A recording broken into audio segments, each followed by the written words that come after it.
Hello, this is Jason Thompson of Combat Medical. Today is Wednesday, October 24th, 2018. I am going to be going through a project that informally I refer to now as the small to back IFAK. For some time, since the beginning of the project, it's been known as a SWAT IFAK that we've been developing for a specific customer. And this customer has initially started out with some very basic requirements, and as we started working through these requirements with the customer, we challenged them to really talk about what it is that they need as a team to succeed, and so their requirements have evolved, and so therefore we've had to go through a number of custom builds to make sure that we were able to accommodate the customer's evolving requirements. For sensitivities of potential distribution of this video, I am going to make sure that I do not use the customer's actual name. We're just going to refer to that as the SWAT team. I'm calling this a small to back IFAK now because of where it's evolved to, but it was simply just a SWAT team IFAK at the beginning. And I'm going to go through that in a second video. This video is really just going to kind of go through the goal of this project, the contents and challenges and lessons learned. So I'm going to try and go through this quickly, so for your efficiency, but this is the goal. This is to make sure that we're all on the same page, that we understand how this project came to be, why we're in it, and where I think it's going. So this is video 1 of 2. So all right, so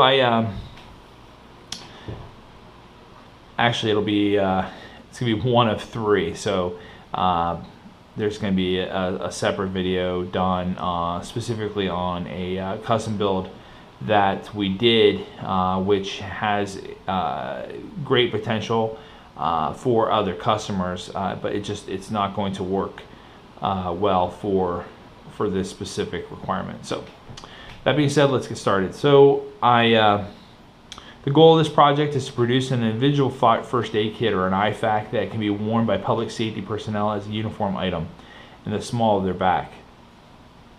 Generally speaking, the lumbar region, which is composed of 5 vertebrae, being the L1, the first lumbar vertebrae, and L5, the 5th lumbar vertebrae. The IFAK's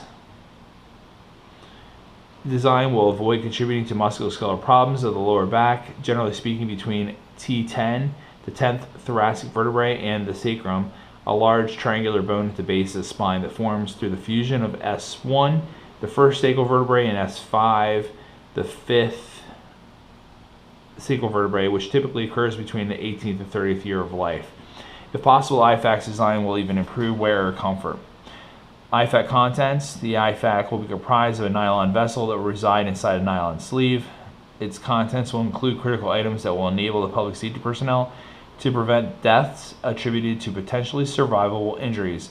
For the specific product or project, those items include the following: a hemostatic gauze by 1, a chest seal non-vented by 2, a compression wrap by 1, compression wrap with absorbent dressing by 1. The kit must complement use of the MARCH algorithm. As a refresher, MARCH stands for M, massive hemorrhage. Our color coding system, it is red. A stands for airway. Our color coding system is green.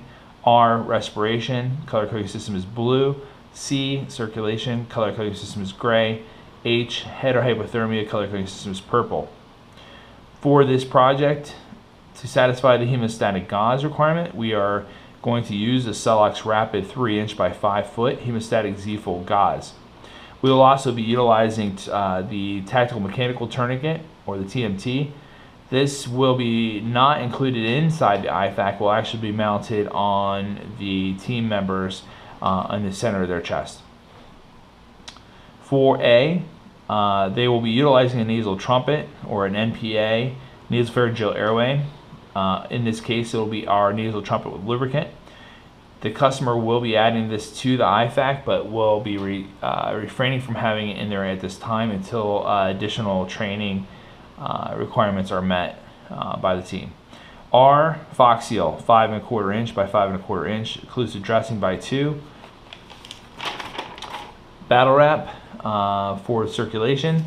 We have 2 items in this kit. The first is the battle wrap, 6 foot by 4 inch clear adhering compression wrap, and then the battle bandage, the 8 inch by 8 inch sterile gauze pad with 6 foot by 4 inch clear self-adhering compression wrap. H, we're going to be utilizing the emergency blanket. Customers asked for space included in the vessel or the IFAK, but does not want to add it at this time. It appears that the team members are desire to have it actually included or mounted or stowed, if you will, in somewhere else in their uniform. Considerations: public safety personnel or first responders need the ability to carry an IFAK as a uniform item. Some personnel are opposed to carrying this equipment as they have yet to recognize its importance and their role in the efforts to save their own life or the lives of others. Most personnel are limited to how much gear they can carry, which is dictated by their body size, quantity, and dimensions of gear items, and uniform options, among other factors. Best practices associated with positioning placement of an IFAK on a person suggest that it should be located in a place that is equally accessible by the right or left hand, which suggests midline of the sternum or umbilicus for the wearer's front, or midline of the spine for the wearer's back, otherwise referred to as the 12 o'clock or 6 o'clock positions, respectively. After thorough considerations of current gear, uniform, and kit configurations, the small of the back being midline of the lumbar spine mounted on a belt, whether uniform, duty, utility, rigors, or battle, seems to be the best location for the IFAK. Sitting, whether in a vehicle or a chair for any period of time, can exert a lot of force on any gear mounted on a belt or a load-bearing vest. Ergonomics and occupational health principles can play a role in product development, especially with projects like this one. Ergonomic research, such as that performed by the University of California, suggests that a small pouch positioned in the small of the back may provide some relief for personnel working in conditions requiring long periods of sitting, as the pouch applies gentle pressure to support the lumbar spine. Investing in this project complements existing efforts to mandate wearing of an IFAK as a uniform item and supports progress towards a universal acceptance recognition of the need for diligent preparation to prevent deaths attributed to potentially survivable injuries. Success with this project may lead to further reduction of deaths in the military. Lessons learned: gear takes abuse from training exercises and real-world incidents, and can never be underestimated. The amount of friction and abrasion that's experienced can take a toll, regardless of how tight you think the exterior case may be. What is good for the military may not be good for public safety. Aesthetics versus performance. Sometimes we'll find that in the private sector that there is a concern for how things look over how they perform, and that's something that really needs to be taken into account. Our DoD experience, military experience, it's typically always performance over aesthetics. They would never subordinate on that. But in public safety, we find that we have to balance that, and obviously educate the customer to the importance of performance over aesthetics, and trying to find common ground. Wiggle wobble, slop, and other loose fitting issues are very challenging. What is wiggly wobbly sloppy to one isn't always wiggly wobbly sloppy to another, so we have to work closely to make sure that we are able to achieve a compromise on that reasonably. Regardless of how difficult the challenge may be, don't give up. Perseverance in our shop contributes to lives saved another. This really kind of brings me to some pride that I have in my employment, and I think one of the things that clearly differentiates us from our competition, and having some personal experience, I know that other suppliers, vendors, distributors will say that this is what we got, and you kind of have to live with it, knowing that it's not going to improve your odds of success. And I think that's one of the great things about who we are and what we do, is that we do put the customer first. Job fatigue is real. We get tired, we get worn out, we start to wonder whether or not there will ever be a return on the investment.